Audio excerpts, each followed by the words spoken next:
Lottery పద్ధతిలో lucky draw ద్వారా జరిగిన చైర్మన్ పదవులు కూడా కాంగ్రెస్ కు దక్కడం ఇవాళ మొత్తం 7 మున్సిపల్ చైర్మన్ స్థానాలను దక్కాయి. ఉత్కంఠ మధ్య జరిగిన డ్రా పద్ధతిలో జనగామ చైర్మన్ గా బాలామణి ఎన్నికయ్యారు. తొర్రూరు మున్సిపాలిటీకి కూడా లాటరీ పద్ధతిలో చైర్మన్ ఎన్నిక జరిగింది. ఇక్కడ చైర్మన్ గా శ్రవణ్ కుమార్ ఎన్నికయ్యారు. ఇవాళ ఎన్నిక జరగాల్సిన 11 స్థానాల్లో 2 వాయిదా పడగా 2 చోట్ల బీఆర్ఎస్ విజయం సాధించింది. మిగిలిన 7 చోట్ల కాంగ్రెస్ విజయం సాధించింది.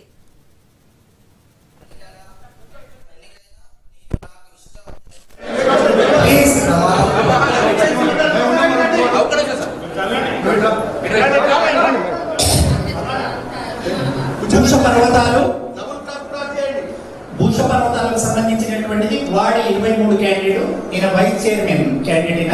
కాబట్టి ఈయనకు ఓటేసే వారు ఒకసారి చేయాలి దయచేసి. ఎంతమంది ఉన్నారు చూడండి. 1 2 3 అవసరమైన సందర్భంలో తప్ప నా వ్యక్తిగత పరిరక్షణ కానీ పరోక్షంగా కానీ తెలియజేయను.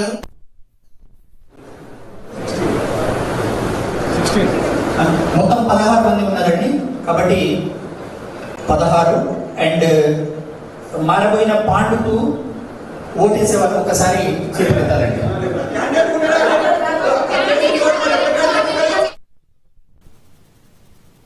లాటరీ పద్ధతిలో లక్కీ డ్రా ద్వారా జరిగిన చైర్మన్ పదవులు కూడా కాంగ్రెస్ కు దక్కడం ఇవాళ మొత్తం 7 మున్సిపల్ చైర్మన్ స్థానాలకు దక్కాయి.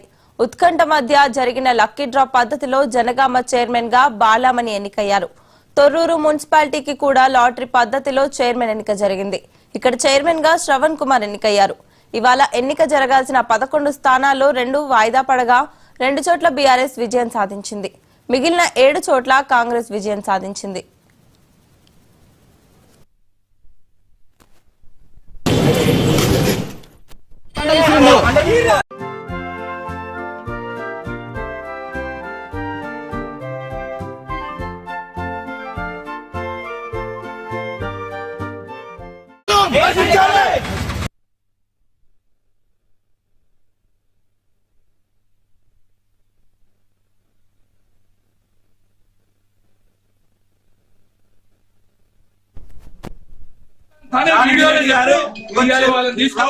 చెట్లు చింపేసి బయటికి నూకేంద్రు. మాకేం బ్రెయిన్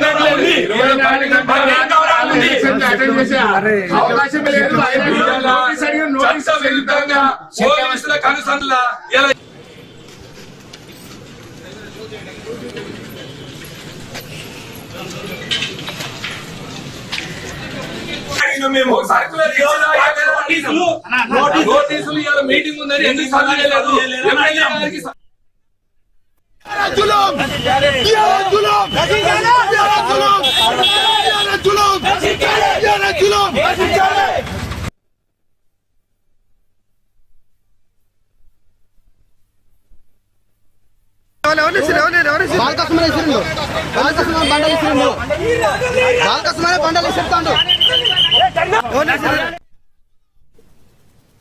లాటరీ పద్ధతిలో లక్కీ డ్రా ద్వారా జరిగిన చైర్మన్ పదవులు కూడా కాంగ్రెస్ కు దక్కడం ఇవాళ మొత్తం 7 మున్సిపల్ చైర్మన్ స్థానాలను దక్కాయి.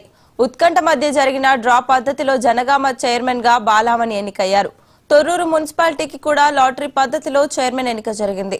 ఇక్కడ చైర్మన్ గా శ్రవణ్ కుమార్ ఎన్నికయ్యారు. ఇవాళ ఎన్నిక జరగాల్సిన 11 స్థానాల్లో 2 వాయిదా పడగా 2 చోట్ల బీఆర్ఎస్ విజయం సాధించింది. మిగిలిన 7 చోట్ల కాంగ్రెస్ విజయం సాధించింది.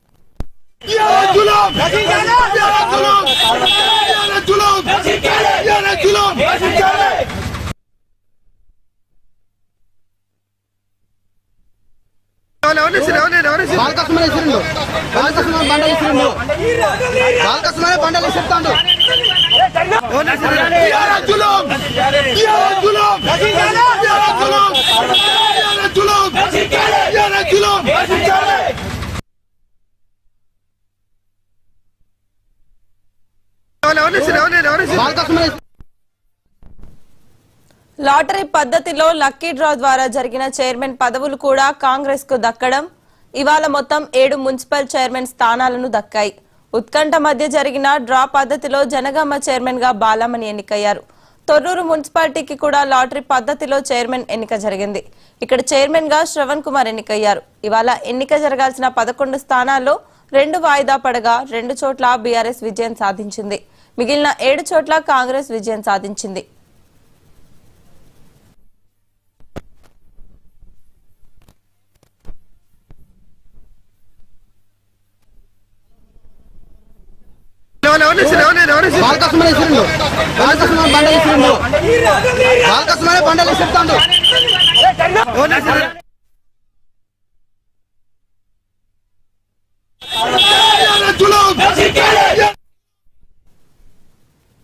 లాటరీ పద్ధతిలో లక్కీ డ్రా ద్వారా జరిగిన చైర్మన్ పదవులు కూడా కాంగ్రెస్ కు దక్కాయి. ఇదే అంశానికి సంబంధించి మరింత సమాచారం మా సీనియర్ కరెస్పాండెంట్ శ్రీనివాస్ అందిస్తారు.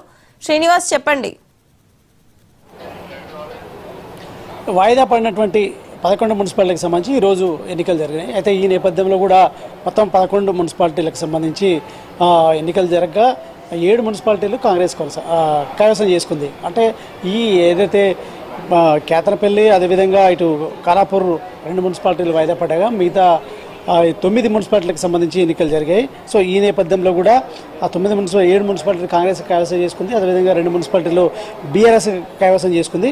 అయితే ఇబ్రాహీంపట్నంలో బీఆర్ఎస్, అదేవిధంగా ఇటు ఏదైతే కైవసం చేసుకున్న పరిస్థితి అయితే లాటరీ పద్ధతిలో జరిగినాయి. జనగామ కావచ్చు, అదేవిధంగా డోర్నకల్ మున్సిపాలిటీలు లాటరీ అంటే 2 సమానంగా ఇరు పార్టీలకు సంబంధించి సభ్యులు సమానంగా ఉండడంతో కూడా అధికారులు లాటరీ ద్వారా ఎన్నిక జరగగా లాటరీలో కూడా కాంగ్రెస్ కైవసం చేసుకుందని చెప్పొచ్చు. తొర్రూరులో కూడా లాటరీ పద్ధతి ద్వారా కాంగ్రెస్ అభ్యర్థి గెలిచారు. అదేవిధంగా ఇటు జనగామలో కూడా లాటరీ పద్ధతి ద్వారా తీసినటువంటి ఎన్నికల్లో కాంగ్రెస్ కైవసం చేసుకుందని చెప్పొచ్చు. ఈ నేపథ్యంలో కూడా ఇప్పటికీ 2 లాటరీ పద్ధతి ద్వారా 5 ఎన్నిక అవ్వడంతో మొత్తం 7 మున్సిపాలిటీలు కాంగ్రెస్ కైవసం చేసుకుందని చెప్పొచ్చు. ఈ నేపథ్యంలో కూడా అంటే మున్సిపల్ ఎన్నికల్లో ఖచ్చితంగా కాంగ్రెస్ హవా అనేది కొనసాగుతుందని కూడా చెప్పొచ్చు. అయితే ఈ జనగామకు సంబంధించిన లాటరీ పద్ధతిలో ఎన్నికైనటువంటి కాంగ్రెస్ అభ్యర్థి బాలమణి ఎన్నికయ్యారు. అదేవిధంగా ఇటు శ్రవణ్ కుమార్, తొర్రూరులో శ్రవణ్ కుమార్ ఎన్నికైన పరిస్థితి. సో అదేవిధంగా ఇటు ఏదైతే వైస్ చైర్మన్కి సంబంధించి కూడా ఎన్నిక అంటే కొన్ని ప్రాంతాలకు సమానంగా ఉన్నప్పుడు లాటరీ పద్ధతి ద్వారా ఎన్నిక జరుగుతుందని చెప్పొచ్చు. ఆ క్రమంలో కూడా వైస్ చైర్మన్ ఎన్నిక కూడా జరుగుతుంది. అయితే నిన్న ఈ మున్సిపాలిటీలో తీవ్ర ఉద్రిక్త పరిస్థితులు నెలకొన్నాయి. అదేవిధంగా ఏదైతే దాడులు జరిగిన నేపథ్యంలో కూడా ఈరోజు పోలీసులు భారీ బందోబస్తు నడుమ ఈ ఎన్నికలు నిర్వహించారు. ఇటు 144 సెక్షన్తో పాటు ప్రత్యేక బలగాలను ఆ పరిసర ప్రాంతాల్లో ఎవరిని రానియకుండా మోహరించడంతో పాటు అక్కడ ఏదైతే కేవలం ఈ సభ్యులు తప్ప ఎవరిని లోపలికి రానియకుండా చుట్టూ 144 సెక్షన్ విధించిన పరిస్థితి. ఈ క్రమంలో కూడా కట్టుదిట్టమైన భద్రత నడుమ జరిగిన ఎన్నికలు అయితే మొత్తానికైతే ప్రశాంతంగా జరిగినాయని చెప్పచ్చు. అయితే ఇక్కడ తొర్రూరులో మాత్రం ఇదే విధంగా లాటరీ పద్ధతి ద్వారా జరిగిన ఎన్నిక అయినప్పటికీ కూడా అక్కడ ఏదైతే మాజీ మంత్రి ఎర్రబెల్లి దయాకర్ రావు పెద్ద ఎత్తున ఆందోళన చేయడం పాటు ధర్నా చేశారు. ఎందుకంటే అక్కడ తొర్రూరులో ఎక్స్ అఫీషియో మెంబర్గా కడియం కావ్య నమోదు చేసుకోవడాన్ని ఆయన కరెక్ట్ కాదు, ఖచ్చితంగా ఆమె గతంలో 2025లో ఏదో వరంగల్లో నమోదు చేసుకుంది, ఆమె చెల్లదు అంటూ కూడా పెద్ద ఎత్తున ఆందోళన చేపట్టారు. ఈ క్రమంలో కూడా ఆ ఆందోళన నడుమనే కూడా లాటరీ పద్ధతి ఆమె పద్ధతిలో కూడా ఈ ఎన్నికలు నిర్వహించిన నేపథ్యంలో కూడా తొర్రూరు కాంగ్రెస్ కైవసం చేసుకుని చెప్పాలి. మొత్తంగా ఈ మున్సిపల్ ఎన్నికల్లో కాంగ్రెస్ హవా అయితే కొనసాగింది.